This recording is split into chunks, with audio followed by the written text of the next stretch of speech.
কোনো এক সময়ের কথা, একজন জেলের একটা ছোট্ট পুত্র ছিল। সে ভাবল যে আমি আমার বাবার মতোই মাছ ধরব। তখন সে একটা লাঠি নিল, তাতে দড়ি বাঁধল, আর সেই দড়ির মুখে যে কাঁটা বিঁধে থাকে তাতে চারা ঝুলিয়ে জলে ফেললো আর বসে থাকলো। কিছু সময় পরে জলে একটি তরঙ্গ দেখা গেল। ও বুঝতে পারল খুব বড় একটা মাছ ফাঁদে পড়েছে।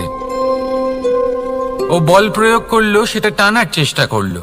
মাছও বল প্রয়োগ করলো, আর শেষে যেটা হলো সেই দড়ি ছিঁড়ে গেল আর মাছ বেঁচে পালিয়ে গেল। দেখুন, ও অনেক চেষ্টা করলো কিন্তু অসফল হলো। কখনো অধিক বল প্রয়োগ করলো, আবার কখনো কম বল, কিন্তু কিছুতেই সফল হলো না। ও পঞ্চমবার প্রচেষ্টা করলো, না বেশি বল প্রয়োগ করলো না কম।